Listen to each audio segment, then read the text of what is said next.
come on. Oh, I'm going to fall off the stage. So my talk's all about climate change, but basically helping urban trees help us adapt to climate change. So the first thing we can do when we're faced with climate change is default and go, we're just going to choose trees that are resilient. Bloody non-native trees usually, but there's something that's quite useful for us to help. And this is the Climate Change Alliance of Botanic Gardens. They've got this awesome little tool. It's got 3 parts. First part, choose your tree. I've chosen Puriri because it's my favourite wonderful food basket, shade producing and gorgeousness of a tree. Then you choose your garden.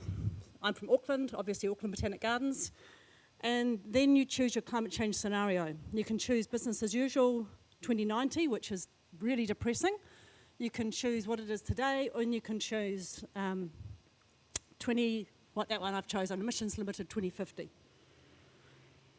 It comes up with this lovely graphic, and up you see 3, hopefully that's a yes. This is the scenario we're looking at, and basically red squares mean that tree has not been found anywhere growing in that climate.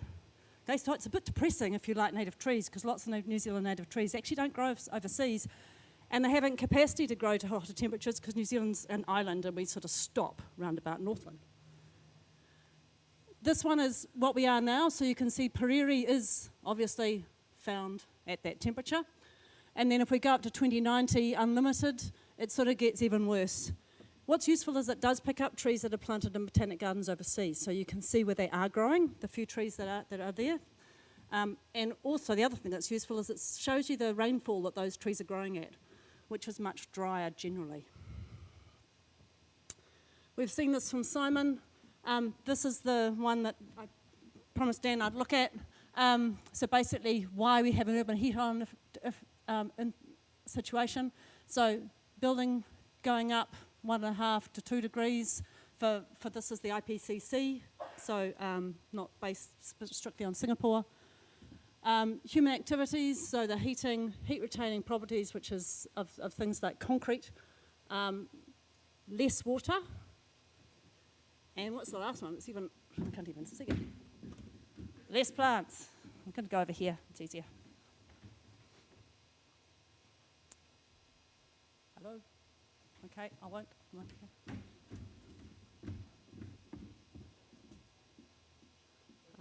Have I pressed something bad that it doesn't want to advance? The next slide. Aha, yes. I need to go backwards one. No, go that way. Okay, this is my son helping me as a university student, buggering up mother's presentation. Right, so climate change amplifies urban tree stress, and I'm just going to show you the ways it does. And on the bottom we've got low tree stress, should be green on the left, red on the right, and the reason he buggered up is that he's actually slightly colourblind, so he really hates me using red and green. So above ground tree space, the more tree space we have above the ground, the better. Yep, but often in urban areas, and particularly in Singapore, they go and trim them to buggery to try and keep them very safe and not have any branches coming off.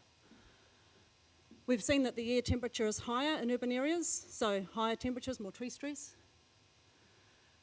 The stormwater runoff, we've seen also, based on and going back to Dan's work, but we're not, harder, hotter, more impervious, we get more runoff. What we're wanting particularly is runoff towards the tree. Surface root temperatures are something we forget about, but those temperatures sitting at 50 degrees Celsius when the roots are squeezed between something that's grotty down below and only can be near the surface because that's where the air is, they're even more vulnerable to heat. They're also vulnerable to hot water runoff.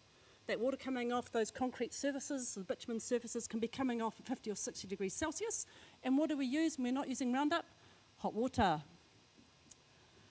Root volume we've heard about already. The more root volume the better, and in the urban areas we usually make it small. Surface sealing we sort of touched on. The tree roots will go under seals, under areas, but more permeable we can get. What we have, no one's mentioned, is the mycorrhizal activity and the microbiome on these trees.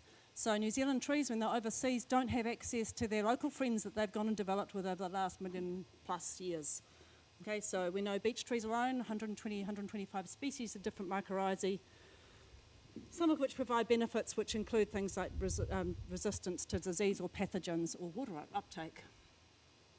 So here we have, if you're lucky enough to be in the wonderful Auckland, because I'm a Jaffa, here we are with an ideal urban forest. You have a permeable wooden pathway right downtown with multi-layered local indigenous trees up over your head.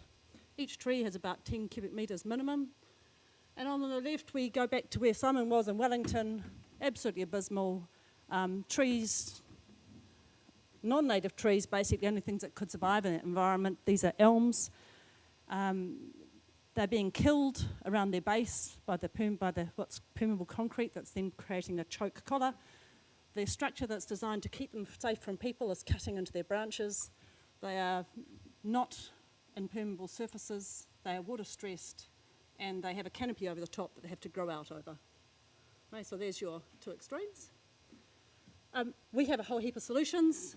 The second solution is actually make life better for the trees. So don't just default to the trees that can cope with hot temperatures or the trees that can cope in shit soils. Actually change the environment.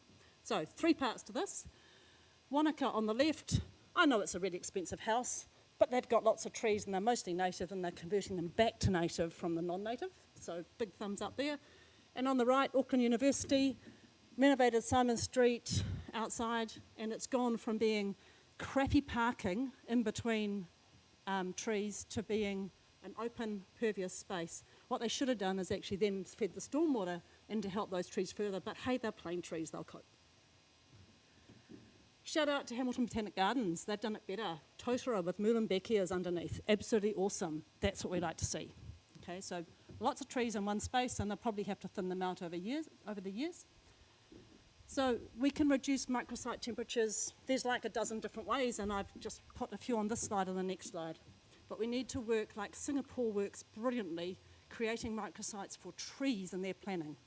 So, large planting areas, suspend that paving above the plants, replace the paving with plants, stop your heat getting to the ground. Okay, don't let it get there in the first place. So if you've got reflective surfaces or even plants underneath them, use the buildings to cast shade and then put trees where they're getting that afternoon shade, particularly between 1 and 3 or 1 and 4 o'clock in the afternoon. Super important time to reduce stress on a plant. Escape routes for hot air. We've opened the windows here, right? So we've got airflow. You could do absolutely the same thing with creating airflow, particularly if you have quite a strong summer wind flow, and you know what your summer wind flow is compared to those winter ones that are difficult. Hard in Canterbury because the nor'westers drive everyone mad. Yep, so they don't work. And channel the summer winds. What? Oh my God. Okay, this is what they do in Singapore. So Singapore, multi-storey tree canopies. AT would have heart failure and they just have to. They have to get over it and deliver tree areas that help us. We need to second maximise the water for the trees. Okay, we can do this. SUDS, we're going to hear from Francis about SUDS, water sensitive urban design. It should be absolutely mandatory. Get that infiltration in and protect it. Aerated root zones, and then let's just boost the amount of water the soils can hold. We can do that in New Zealand. We have things like pumice that are free, designed by volcanoes that double the water holding content of a soil. We can do it in Auckland because pumice is cheap for us. The third thing we're going to do, and it's the last of 3, is provide that soil. So the soil's going to have 3 key factors. It's going to be protected. Okay, it's not open, it's protected by ground covers. Here we are with ground covers in Christchurch and organic mulches. Here's a great way to protect. Use your logs to go across the surface and basically protect it that way. Okay? Leave the big logs. And it's going to be deep. You can't quite see this. It's in a quarry just by Margaret Stanley's place, and they've built up 1 metre retaining walls and they've created bunds, and that's the way they've created above the ground good tree volume. Overseas, they've got a really good sequence for doing this. And they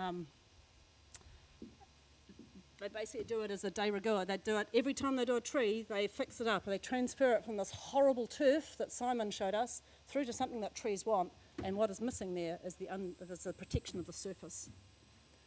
So, in summary, we're going to help urban trees, right? We're not just going to default to stuff that's just tolerant.